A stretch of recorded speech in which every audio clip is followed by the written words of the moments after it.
Hachette Audio presents Transgender History, The Roots of Today's Revolution. Written by Susan Stryker. Read by Emily Cauldwell. This book is dedicated to the trans people who lived the lives that made the history I've outlined here, and to the trans people and our friends and allies living today who continue to make history by advancing the cause of social justice.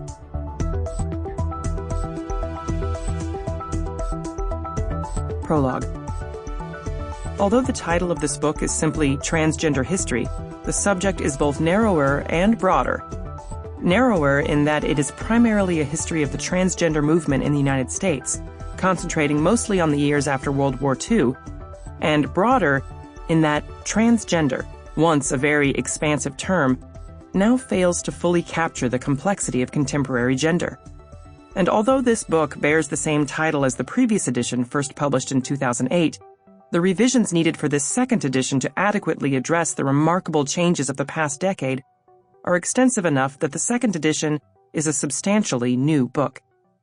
The text of the first edition has therefore been updated throughout, particularly in the first chapter, and a new chapter has been added at the end.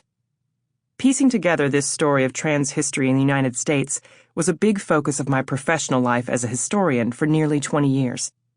As a transsexual woman, I've also been a participant in making that history, along with multitudes of other people.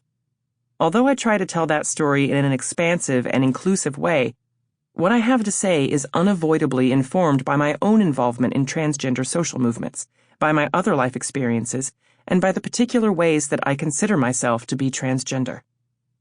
I'm one of those people who, from earliest memory, always felt feminine identified, even though I was assigned male at birth, even though everybody considered me to be a boy and raised me as such, and even though my body was apparently a typical male body.